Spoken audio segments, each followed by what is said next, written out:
Libertad de prensa no es solo poder hablar de lo que uno quiere hablar. Es poder hacerlo sin represalias ni hostigamientos. Señor Fiscal General de la República, reciba mi saludo de respeto y mi cordial bienvenida a nombre del equipo periodístico y de producción de la cadena Democracia. Muchísimas gracias por estar aquí, fiscal. Muchas gracias, señor Rosero, por la invitación. Lo hemos estado invitando frecuentemente, pero la agenda suya es complicadísima. Ahora se me ha hecho bien complicada, realmente, pero le agradezco su invitación. Usted llega a laborar en un cuarto de hora atípico, súper diferente, con responsabilidades marcadas y con algunos temas que otros fiscales han dejado, y a usted le tocó enfrentar y bailar con la más fea. ¿Podríamos considerar así? ¿O sabía usted desde la presidencia de la República que iba a tener una agenda complicadísima cuando el señor presidente Correa le pidió seguramente que sea el fiscal general del Estado para hacer un recorrido de cómo se produjo incluso su designación, señor fiscal? A ver, yo creo que una persona que decide postular para un cargo como el que postulé sabe claramente que va a enfrentar cosas muy delicadas, cosas muy, muy difíciles. Y cuando decidí postular al cargo de fiscal, tenía una idea, por supuesto, como abogado, como penalista y como ciudadano. Tenía una idea de lo que podría significar el asumir una responsabilidad como esta en este momento. Y lo hice. Lo hice porque yo creo que más allá del ejercicio de una función está la convicción que uno tiene por su propio país. Y yo tenía y tengo la convicción de que este país es un país hermoso, es un país de gente buena, y que las cosas que se hayan hecho, los delitos que se hayan cometido, tienen que ser investigados y sancionados. Y si no existen esas infracciones, o si es que las personas que han participado no han participado, tendrán que ser exculpadas, porque así funciona la democracia. Uh-huh. Y yo no sé, no comparto el criterio de creer que esta es me tocó bailar con la más fea. Creo que me tocó bailar, por poner esta alegoría, creo que me tocó bailar con una circunstancia difícil, pero necesaria, muy necesaria para todos, muy necesaria para el país. Así fue como empezó todo esto, cuando decidí postularme, cuando decidí someterme al escrutinio público. Yo lo he dicho en alguna otra ocasión, tenga usted la certeza, licenciado Rosero, que es mucho más cómoda y mucho más pacífica y posiblemente mucho más feliz la posibilidad de estar en la casa de uno, en la oficina profesional de uno, de ejercer la profesión, de tener una clientela que aprecie el criterio del abogado, y llegar a las 5 de la tarde o 6 al hogar y disfrutar de la familia. Le prometo que eso habría sido y es mucho más cómodo, pero creo que ahora tenemos responsabilidades, y desde que decidí postularme al cargo de fiscal general sabíamos que íbamos a tener responsabilidades por el país. Yo creo que en esto debemos ser completamente claros. Y yo le quiero contestar en dos partes. Permítame usted y los ciudadanos explicarles la respuesta a esta pregunta que usted ha hecho en dos partes. La primera parte, que tiene que ver con la inevitable, ¿por qué es inevitable? La inevitable expectativa de los ciudadanos, la inevitable expectativa de los actores políticos, la inevitable expectativa de un sector de la ciudadanía, de la prensa, por saber qué está pasando en los casos y por saber cuánto vamos avanzando, es inevitable. Porque ¿usted no toma en cuenta la competencia que le hace, por ejemplo, en determinados casos de coyuntura, el fiscal colombiano? No. Y yo le voy a comentar respecto a lo que pasó con San Lorenzo. Es la primera vez que lo voy a decir al país. Pero yo quiero también en esto mencionar claramente cuál es nuestra posición frente al tema. Pero mire, permítame concluir. Sí. Entonces, esa inevitable expectativa es una expectativa política. Es una expectativa política en el sentido estricto de la palabra, no en el sentido de la política partidista o No. de gobierno, sino en el estricto sentido político. Es una expectativa que se centra además en la necesidad de cada vez ver más y mejores resultados. Pero, en contrapeso, si la Fiscalía actuara para satisfacer estas expectativas y olvidara la responsabilidad que tiene de sustentar ante los jueces, porque yo puedo en un discurso político decirle muchas cosas a muchas personas. Puedo decir que Juan es A, que Pedro es B y que Raúl es X. Pero el momento en que yo tengo que presentarme ante un juez, en un Estado constitucional de derechos, en el que hay jueces que hacen un control de las garantías que la Fiscalía desarrolla en el momento de la investigación. Cuando yo tengo que presentarme con el juez, ya no con lo que la opinión pública o el ciudadano común dice, sino con la prueba, con la evidencia, con el papel. Yo tengo que pasar una audiencia en la que le tengo que decir al juez, mire, señor juez, fulano de tal es culpable por esto, por esto, por esto, por esto y por esto. Entonces, suele ocurrir, es muy posible, suele ocurrir con mucha frecuencia, que los tiempos de las expectativas ciudadanas y los tiempos de la política son mucho más rápidos que los tiempos de los procesos. Y entonces se suele decir, es que se están demorando mucho, es que lo que pasa es que no están haciendo lo que tienen que hacer, y en realidad es un problema muy complejo. Mire, por ejemplo, lo de San Lorenzo, le insisto, creo que los tiempos de las expectativas ciudadanas, los tiempos de las expectativas políticas, son tiempos totalmente comprensibles en la medida en la que en la política algo dura una semana, a la semana siguiente se cambia de tema y a la semana siguiente se cambia de tema.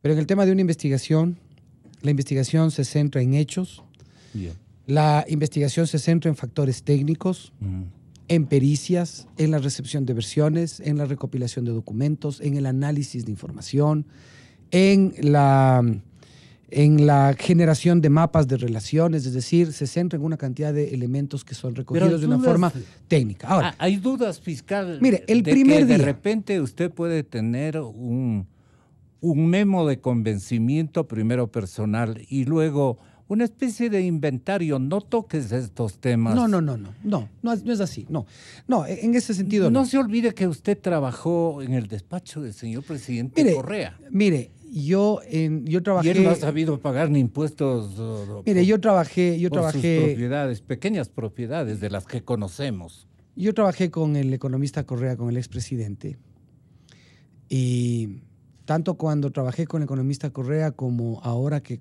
cumplo las funciones de fiscal general, siempre he actuado y siempre he hecho lo correcto. De modo que yo no tengo ninguna agenda en particular de decir esto se va esto sí, esto no. Ahora, pero quiero que tomen en cuenta una cosa. Por supuesto, no. Yo sé, y me parece que es importante porque de una vez se puede aclarar para que no queden estas sensaciones. El primer día que asumí el cargo, nosotros creamos una unidad de transparencia y lucha contra la corrupción y pusimos en esa unidad a un grupo de fiscales muy valientes, muy determinados, muy decididos a encontrar la verdad en todos los temas.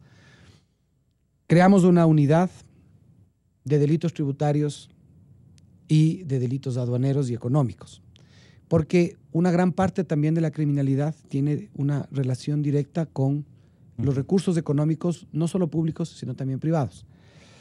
Creamos una unidad de coordinación y seguimiento para el tema de las investigaciones de delitos sexuales.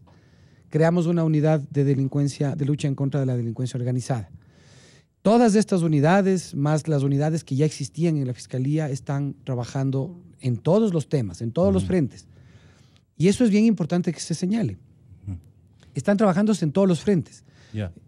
Por ejemplo, no se trata de que una denuncia que se ha presentado en el tema de Petrochina no se le ha atendido. No, la investigación ya estaba abierta. La investigación ya estaba abierta antes de la denuncia. Por poner un caso que... En la época de su antecesor mismo. Estaba abierto, sí, en la época de Galo Chiriboga. Pero nosotros lo impulsamos. Hicimos un proceso de selección de expertos financieros, en seguros, en petróleos, en contratación pública. Hicimos un proceso de selección apoyados técnicamente por una consultora de enorme experiencia en la selección de perfiles. Seleccionamos un grupo de perfiles de expertos en la materia porque nosotros no vamos a jugar a la política con los expedientes. Nosotros no podemos, estamos proscritos de jugar a la política con los expedientes. Nuestras decisiones tienen repercusiones políticas, eso es obvio. Pero nosotros no vamos a jugar a la política con los expedientes, ni en unos casos ni en otros. Tenemos que ser responsables porque, le insisto... Generar impunidad es jugar con la política. No, yo... Claro. A ver, pero me refiero, ¿a qué le digo que no? Le digo, nosotros no vamos a generar ni hemos generado ninguna impunidad. Y mire, ahí están las cosas que ha hecho la Fiscalía. No es, bajo ningún punto de vista, es una falta de acción de parte de la Fiscalía en ningún caso. Bajo ningún punto de vista. Hay exministros prófugos, un ex vicepresidente en funciones que fue llevado a juicio por Fiscalía, hay varios empresarios llevados a juicio por Fiscalía, hay ex funcionarios públicos llevados a juicio por Fiscalía, algunos prófugos, otros detenidos. Hay un grupo de investigaciones abiertas sobre exfuncionarios y funcionarios de distintos niveles. Es decir, nosotros no solamente que hemos cumplido nuestra tarea, estamos cumpliendo nuestro deber, sino que creo además lo estamos haciendo con absoluto rigor ético y jurídico. Realmente la crítica, la observación que se puede hacer a Fiscalía respecto de ese tema, de que no se han hecho diligencias, de que no se cumplen diligencias, realmente es una crítica que parte principalmente del desconocimiento. Ahora, yo en eso también sí quiero aclarar. Y sí me parece que es correcto aclarar. Mire, si nosotros estamos impedidos por ley por una parte, pero por otra, estamos impedidos éticamente de hacerlo. Pero si nosotros le publicáramos al país absolutamente todos los impulsos, investigaciones, pericias, documentos, obvio, si nosotros le publicáramos al país todo lo que está haciendo, todo el volumen de trabajo que desarrolla la Fiscalía, yo le aseguro que eso generaría dos resultados. El primero, que aunque se demostrara, como se puede demostrar, de que hay un volumen importantísimo de trabajo en todos los frentes, por una parte, por otra, tampoco sería bien recibido, licenciado Rosero. Porque dirían, claro, está explicando las diligencias de investigación en los micrófonos para que unos fuguen, para que otros oculten las evidencias. Claro. La ley es en esto muy clara, las investigaciones son reservadas, tienen que manejarse con cuidado. Y nosotros, si tuviésemos la intención o la predisposición de empezar a ventilar eso, por utilizar un término muy coloquial y muy común, si nosotros empezáramos a figuretear diciendo, hemos hecho esto, hemos hecho aquello, vamos a presentar, yo le aseguro que nosotros tendríamos una imagen, un tweet line muy grande, una cuenta de Facebook muy grande que nos satisfaga el ego todas las mañanas al levantarnos y ver las miles de posts. Pero nosotros hacemos las cosas correctamente. La Revolución Ciudadana, por no decir el correísmo, sí diseñó pues una estrategia de leyes, impulsó la construcción de una normatividad para la impunidad. Y eso, mire, a ver, Gonzalo, yo en esto quiero... Cuando usted alargas al asunto... No, es que no tiene que ver con eso. Yo en esto general, yo no en esto voy a ver, usted. pero y tampoco estoy de ninguna forma ni diciendo, claro, ni diciendo que sí, ni diciendo que no respecto de eso. Es un criterio, es una apreciación que usted tiene. Me parece correcto. Sí. Pero yo en esto quiero ser claro. Desde que se pone en vigencia el procedimiento penal acusatorio, en el año 2001, parcialmente en el 2000, totalmente en el año 2001. Estamos hablando de hace 17 o 18 o 17 años, de acuerdo a cómo se lo mire.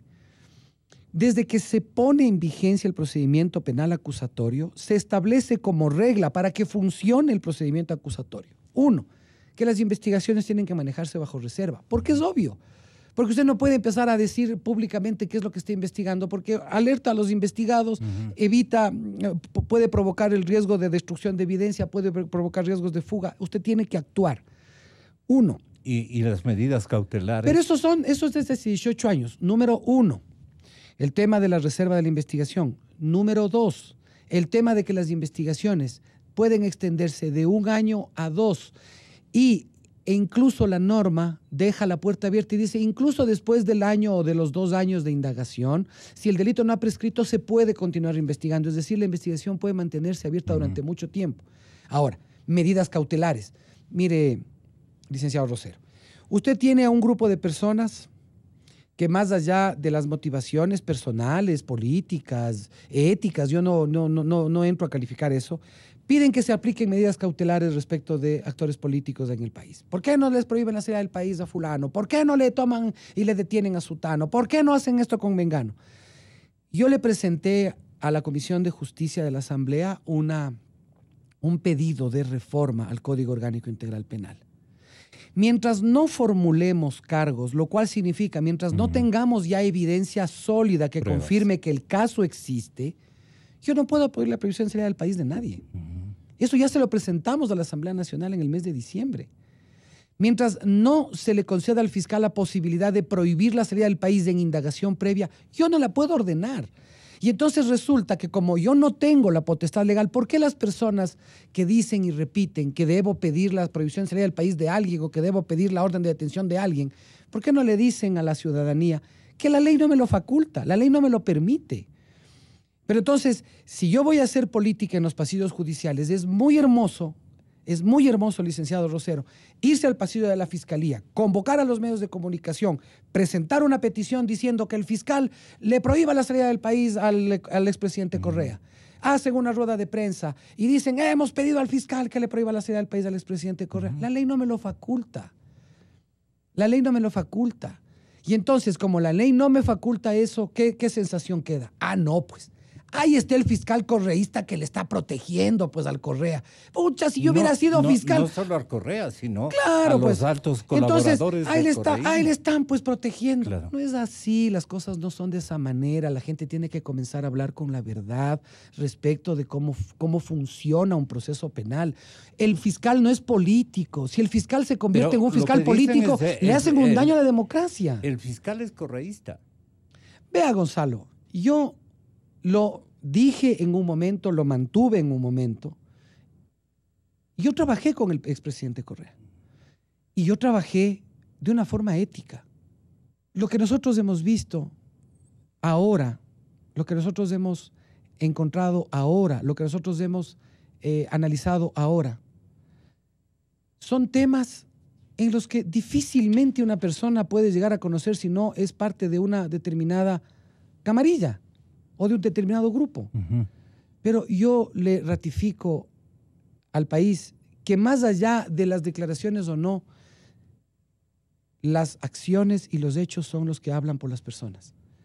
Yo he cumplido y voy a seguir cumpliendo mi deber. Y lo he cumplido no mirando ni la cuestión política, ni el nombre de uno, ni el nombre de otro. Porque desafortunadamente o afortunadamente yo lo tengo claro. Yo sé que voy a recibir y he recibido presiones de todos los lugares, de todos los lados, Gonzalo, de todos los lados. Eso no se puede negar. Y yo no tengo, o sea, en mi conciencia no pesa el haber cedido a una presión de esas. ¿Y su contrarréplica en qué consiste? A estas presiones, digamos. Mi contrarréplica consiste en seguir haciendo lo que me corresponde hacer. Es decir, yo no he desviado ni voy a desviar cumplimiento de mi deber por esas presiones. Porque además... ¿Qué nos compromete usted? Pueden pasar un escáner, Gonzalo. Pueden pasar un escáner por mi vida, pueden pasar un escáner por mi ser, pueden pasar un escáner por todos los lados. Van a encontrar que he sido un hombre honesto, que he sido un hombre trabajador, que he sido un hombre que ha vivido volcado a su universidad cuando era profesor, a su profesión. No me van a encontrar jamás en algo que me comprometa éticamente. Acto doloso, dice. Jamás. Y entonces, en esas condiciones, se vuelve una figura incómoda. ¿Cuánto tiempo puede durar? ¿Cuánto tiempo puede tardar? ¿Puede ser un plazo perentorio o no? El terminar estos temas es realmente difícil decirlo. Y yo le explico a la ciudadanía y a usted por qué. Nosotros arrancamos el año con un plan de investigación en la que identificamos 56 casos emblemáticos. 56 casos emblemáticos que componen. ¿Por qué les llama emblemáticos? Porque son casos de enorme interés, porque son casos además de los que se requiere una enorme capacidad técnica, equipos de apoyo especializados, porque son casos obviamente de conmoción social, las personas, la ciudadanía. ¿Usted se queja de sus investigadores? No, yo no me quejo de mis investigadores. Lo que yo digo es que siempre... ¿Falta formación investigativa? No me refiero a eso. Yo creo... ¿Falta actores más éticos, más yo creo coherentes? que ahí entramos en un tema más bien estratégico. Ya. Es la Fiscalía... Es una fiscalía que tiene una responsabilidad de investigación muy amplia. Ya. Pero no es una fiscalía totalmente autónoma en lo operativo ¿Y investigativo. solvente? ¿Técnicamente solvente? Lo que nosotros hemos hecho es justamente tratar de fortalecer esas capacidades técnicas nuestras, pero nosotros siempre en este caso no somos una fiscalía del todo autónoma porque dependemos de otros órganos. Por ejemplo, la Policía Judicial es del Ministerio del Interior. El Servicio Nacional de Medicina Legal y Ciencias Forenses está adscrito al Ministerio del Interior. La Secretaría de Inteligencia. La Secretaría de Inteligencia está adscrita al Ejecutivo. La Unidad de Análisis Por eso Financiero... yo le hablaba del diseño correísta hecho de adrede para enredar las cosas y dilatar las circunstancias. La Unidad de Análisis Financiero también está anclada a la función ejecutiva. Entonces, cierro la idea anterior, cierro sobre eso. Entonces, arrancamos un plan de investigación con 56 casos emblemáticos. Pero de esos casos emblemáticos tenemos varias vertientes de potenciales casos de corrupción. Odebrecht, algunos ya con sentencia, otros con llamamiento a juicio, otros con etapa preparatoria de juicio, otros en instrucción, otros en indagación. Un grupo de casi 30 procesos en el tema de Odebrecht. Son casi 30 juicios. Tenemos la trama de Petroecuador, que comprende una trama igualmente de un número similar, casi 20 procesos abiertos, investigaciones abiertas. Algunas de esas investigaciones a lo largo del tiempo han ido conduciendo a sentencias, otras han ido cerrándose porque se veía que efectivamente lo que se acusaba en particular se había desvanecido. Tiene otros temas que tienen enorme relevancia, que nosotros los hemos asumido directamente, el caso de el seguimiento directo de parte del despacho del fiscal, el caso de la niña vilmente asesinada, desaparecida en Loja, casos de desaparecidos, ahora este caso relacionado con San Lorenzo. Es decir, hay una fuerza y un plan investigativo que nos mencionaba Néstor Humberto, que en Colombia el último año se extinguieron casi $2.000 millones de bienes ilícitos. ¿Quién le ha dado investigando a usted? No, es decir... aquí tenemos, mire, los bienes de las FARC en el Ecuador. A ver, aquí tenemos un tema que es muy importante. Nosotros estamos en coordinación constantemente con la Fiscalía Colombiana, con la Fiscalía de Panamá, con las autoridades de los Estados Unidos, porque las investigaciones siempre nos llevan a esos países respecto de potenciales tramas de corrupción, de tramas, en este caso como ¿Qué conexión tiene usted con México? En términos tenemos también una relación, sí, hace no mucho el Procurador General de México salió de su cargo, ahí están en un proceso de transición también en la Procuraduría allá en México. ¿México en Pero Ecuador mire, ahí hay un tema, peligro? Los carteles mexicanos mire, en el ahí Ecuador hay un tema que es muy importante, ahí hay un tema que es muy importante. Tan pronto nosotros... Pero denos algunas primicias. Claro, tan pronto nosotros, yo quiero comentarle porque me parece que es importante señalarlo. Tan pronto nosotros supimos de este evento que ocurrió en San Lorenzo, nosotros nos pusimos en contacto con la Fiscalía de Colombia y nos pusimos en contacto con las autoridades americanas, justamente para comprometer y pedir la ayuda de ellos, sobre todo por la experiencia que estos países tienen. Colombia, al menos, la experiencia que tiene y ha tenido en esta lucha contra el narcoterrorismo. Y nosotros sabemos, tenemos prácticamente certezas. Parte de las investigaciones y de las hipótesis, la que ha ido en mayor fuerza tomando cuerpo como una certeza, es de que este exdisidente de las FARC, alias Guacho, que comanda una columna de aproximadamente unos 100 delincuentes. Descontentos. Sí. Por mal reparto, seguramente. Son los que provocaron este tema. Ahora, esto además tiene una directa relación con otros operativos que hace Ministerio de Interior y Defensa, conjuntamente con Fiscalía, unas semanas antes y varias semanas antes, lo cual incluso ya provocó y generó una confrontación, unos enfrentamientos entre las autoridades, entre una patrulla policial y este grupo de delincuentes. Entonces, allí hay una voluntad inmediata. El señor embajador de los Estados Unidos dispuso de una forma inmediata también, nos ayudó a gestionar con su gobierno la presencia de técnicos expertos de los Estados Unidos, del FBI. Están en la zona. Los expertos colombianos llegaron el mismo día sábado, tal vez incluso por la cercanía, por la mayor relación directa y además porque es un tema que va y que tiene que enfrentarse de una forma binacional. En ese contexto, además, hemos tenido conversaciones con el fiscal de Colombia respecto de una investigación que está haciendo Colombia sobre las propiedades de las FARC. Y en Colombia, como parte de esta investigación... Las propiedades en Ecuador. Por eso le digo, como parte de las investigaciones que está haciendo la Fiscalía colombiana en Colombia sobre las propiedades de las FARC, la Fiscalía colombiana ha identificado que un grupo de esas propiedades, no representativo frente al universo general de las propiedades de las FARC, pero sí importante, estaría en suelo ecuatoriano. No son solamente inmuebles, son también ganado, vehículos, etcétera.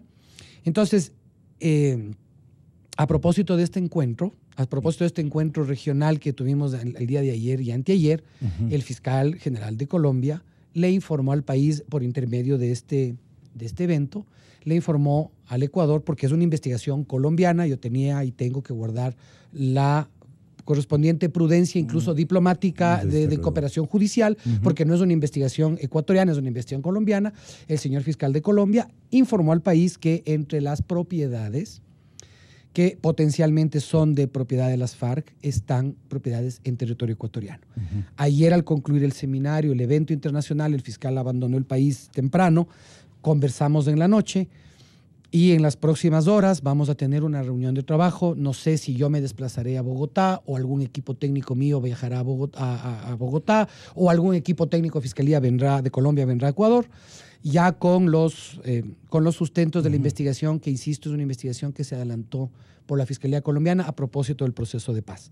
Y eso lo vamos a procesar, vamos nosotros también a analizarlo y vamos a procesarlo para ver si eventualmente se han cometido delitos, principalmente de lavado de activos, y que sobre la base de esos delitos de lavado de activos se pueda retirarlos.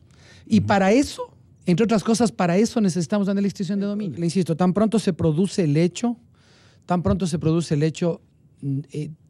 nosotros, como Fiscalía, inmediatamente reaccionamos con quienes pueden y tienen, son los que somos pares, pero casa adentro también tuvimos varias conversaciones con funcionarios del gobierno, del Ejecutivo, de las funciones del Estado, e inmediatamente asumimos esto como una responsabilidad de Estado. Ahora, ahí tenemos niveles de cooperación en distintos ámbitos. Hay una cooperación entre ministerios. ¿Qué experiencia se puede compartir? Ahora, mire, Yo me refiero al tema de fiscalía. Nosotros ya. estamos en un trabajo importantísimo con la Fiscalía de Colombia en Sí. varios temas, en varios frentes. Ha sido la Fiscalía de Colombia un gran apoyo en muchos temas, incluso en los temas de Odebrecht, en los cuales posiblemente podríamos haber compartido o podríamos compartir hipótesis investigativas los dos países. Tenemos una amplísima relación con Colombia en el traslado de información técnica, de peritajes, de asistencias penales internacionales, etc. Y entonces, hay un nivel de cooperación en el ámbito judicial que estamos trabajándolo permanentemente con Colombia. Colombia empieza desde el norte, o sea, en nuestra frontera norte, pero desde el sur de Colombia empieza con más efectivos militares y policiales a presionar a estos grupos irregulares. Estos grupos irregulares empiezan a desplazarse hacia Ecuador. Los grupos del orden en Ecuador empiezan a presionar y se empieza también a cerrar el círculo hacia arriba para perseguirles a estos delincuentes. Se incautan más de 7 toneladas de precursores químicos, se incauta 1 tonelada de cocaína, se detiene al grupo operativo logístico más importante de Guacho. Hace pocos días en Ecuador se lo detiene, está detenido ya aquí en una cárcel de máxima seguridad. Esa persona está detenida, eso genera una reacción por la presión que está haciendo Colombia, por la presión que está haciendo Ecuador, y esta presión desemboca en este atentado. Ahora, hay también niveles de cooperación y de coordinación a nivel de ministerios del Interior, a nivel de ministerios de Defensa, a nivel de Fuerzas Armadas y a nivel de Policía. Para nosotros, esto es un tema, más que un tema de investigación penal, que es un tema de investigación penal, por supuesto, este es un tema en el que tenemos que abordarlo como un asunto de Estado. No podemos permitir, licenciado Rosero, perder el Estado. No lo podemos permitir. Es decir, no podemos permitir que nuestras sociedades se conviertan en sociedades en las que el narcoterrorismo campee, en las que el narcoterrorismo permee a la autoridad pública, en la que el narcoterrorismo permee a las funciones del Estado. Tenemos que actuar y creo que esa es la voluntad unánime de todos quienes nos hemos reunido y comprometido al tema. Es la voluntad unánime de no permitir perder el Estado. La doctora Kenia Porcel, la fiscal panameña, ha dicho que Panamá no va a ser cueva ni guarida para que se oculten dineros producto de la corrupción. Allí los fiscales de Ecuador y de Colombia tienen que caerle Ya a hemos decir, estado varias veces, claro. Gonzalo. Nosotros no hemos convertido al ejercicio de la fiscalía en un ejercicio de exposición mediática y pública. Pero nosotros ya estuvimos en Panamá. Nosotros personalmente trajimos algunas asistencias penales. Yo debo reconocer la doctora Kenia Porcel, fiscal de Panamá, Procuradora General de Panamá, como se denomina el cargo allá, ha sido extremadamente cordial y colaborativa con los pedidos de Fiscalía de Ecuador. Todos los casos, casi todos los casos de corrupción. Y es una operadora muy ética, ¿no? Muy ética. Casi todos los casos tienen asistencias penales, respuestas de asistencias penales panameñas. Hemos hecho reuniones de trabajo con el fiscal general de Suiza en Panamá, con el fiscal de Colombia, el fiscal de Ecuador, la fiscal de Panamá. Nos reunimos en Suiza con el fiscal general de Suiza en Panamá hace unos meses atrás. En realidad, creo que este entorno de reacción del Ministerio Público frente a la ética social nos ha puesto también en riesgo a todos los fiscales. El fiscal de Perú estuvo con una amenaza de juicio político, la fiscal de Panamá le pretendían hacer una leguleyada política para que los procesos no avancen, el fiscal de Colombia igual, al fiscal de Ecuador presiones por todos los lados. Es decir, creo que este contexto general de reacción de los ministerios públicos ha tenido puntos muy altos de cooperación. Uno de ellos ha sido Panamá, otro ha sido la Fiscalía de Colombia, otro ha sido la Procuraduría de Brasil y obviamente también otro ha sido el Departamento de Justicia de los Estados Unidos.